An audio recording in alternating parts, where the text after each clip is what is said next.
Hello दोस्तों, nimble notes में आपका स्वागत है। आज हम इतिहास एनसीईआरटी क्लास 8 की थर्ड चैप्टर ग्रामीण क्षेत्र पर शासन चलाना के इम्पोर्टेंट टॉपिक को अच्छे से समझेंगे। तो चलिए इस चैप्टर के बारे में कुछ महत्वपूर्ण बातें जानते हैं।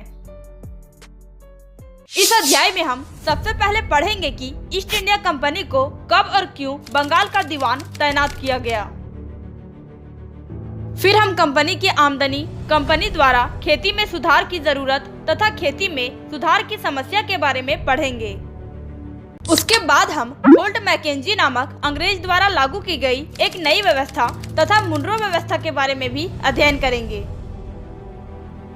अध्याय के अंत में हम भारत में ब्रिटेन की बढ़ती दिलचस्पी, नील की खेती तथा नील की खेती का विद्रोह जैसे कुछ महत्वपूर्ण बिंदुओं का भी चर्चा करेंगे। इस चैप्टर का पहला टॉपिक है कंपनी दीवान बन गई। तो चलिए हम लोग इसके बारे में जानते हैं। 12 अगस्त 1765 को मुगल बादशाह ने ईस्ट इंडिया कंपनी को बंगाल की दीवान तैनात किया। दीवान के तौर पर कंपनी अपने नियंत्रण वाले भूभाग के आर्थिक मामलों की मुख्य शासक बन गई थी। अब उसे अपनी जमीन का शासन चलाने और आमदनी को व्यवस्थित करने के लिए एक ऐसा रास्ता ढूंढना था जिससे कंपनी के बढ़ते खर्चों को पूरा करने के लिए काफी आमदनी जुटाई जा सके। समय के साथ कंपनी को यह भी समझ में आने लगा कि उसे सावधानी के साथ आगे बढ़ना होगा। बाहरी ताकत होने की वजह से उसे उन लोगों को भी शांत रखना था जो गांव देहात में पहले शासन चला चुके थे और जिसके पास अभी भी काफी ताकत और सम्मान था। ऐसे लोग जो स्थानीय सत्ता में रह चुके थे, उन्हें नियंत्रित करना तो जरूरी था, लेकिन उन्हें खत्म नहीं किया जा सकता था। हमारा अगला टॉपिक है कंपनी की आमदनी। तो चलिए हम लोग इसके बारे में जानते हैं। कंपनी दीवान तो बन गई थी, लेकिन अभी भी वह खुद को एक व्यापारी ही मानती थी। उसकी कोशिश यही थी कि वह ज्यादा से ज्यादा राजस्व हासिल करे और कम से कम कीमत पर बढ़िया सूती और रेशमी कपड़ा खरीदे। इसी कारण 5 साल के भीतर बंगाल में कंपनी द्वारा खरीदी जाने वाली चीजों का मूल्य 2 गुना हो चुका था। जल्द ही यह जाहिर हो गया कि बंगाल की अर्थव्यवस्था एक गहरे संकट में फंसती जा रही थी। कारीगर गांव छोड़कर भाग रहे थे क्योंकि उन्हें बहुत कम कीमत पर अपनी चीजें कंपनी को जबरन बेचनी पड़ती थी। किसान अपना लगान नहीं चुका पा रहे थे, कारीगरों का उत्पादन गिर रहा था और खेती चौपट होने की दिशा में बढ़ रही थी। 1770 में पड़े अकाल के कारण बंगाल के लगभग 1/3 आबादी समाप्त हो गई। हमारा अगला टॉपिक है खेती में सुधार की जरूरत। तो चलिए हम लोग इसके बारे में जानते हैं। कंपनी ने 1793 में स्थायी बंदोबस्त लागू किया। इस बंदोबस्त की शर्तों के हिसाब से राजाओं और तालुकदारों को जमींदारों के रूप में मान्यता दी गई। उन्हें किसानों से लगान वसूलने और कंपनी को राजस्व चुकाने का जिम्मा सौंपा गया। उनकी ओर से चुकाई जाने वाली राशि स्थायी रूप से तय कर दी गई थी। इसका मतलब यह था कि भविष्य में कभी भी उसमें इजाफा नहीं किया जाना था।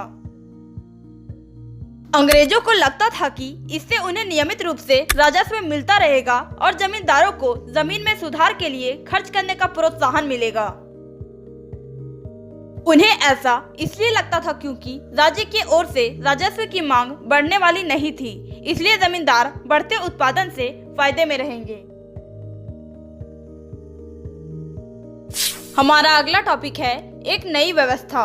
तो चलिए हम लोग इसके बारे में जानते हैं।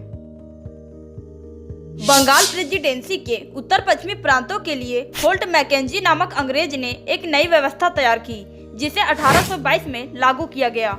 मैकेंजी को विश्वास था कि उत्तर भारतीय समाज में गांव एक महत्वपूर्ण सामाजिक संस्था है और उसको बचाए रखना चाहिए।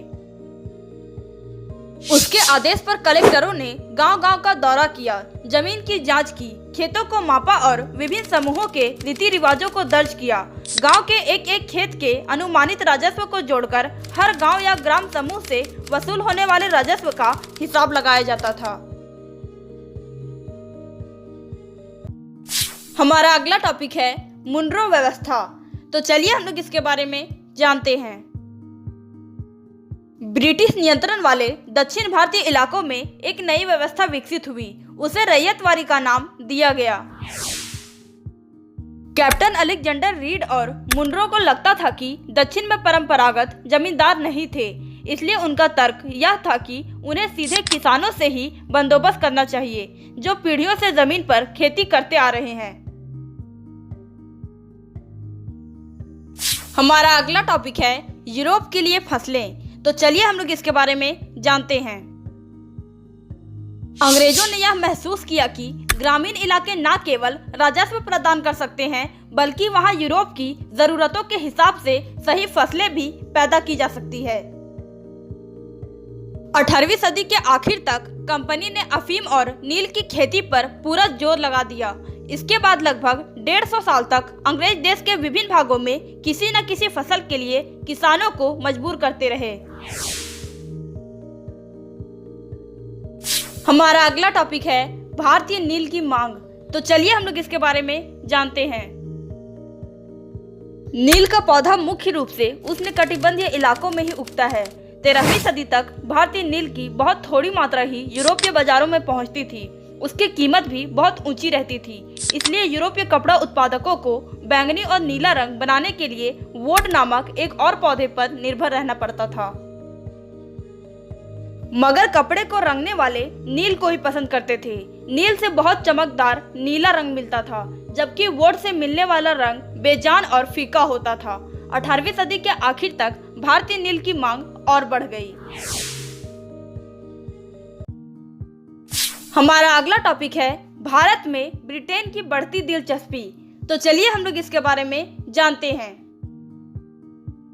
18वीं सदी के आखिरी दशकों से बंगाल में नील की खेती तेजी से फैलने लगी। बंगाल में पैदा होने वाला नील दुनिया के बाजारों में छा गया था।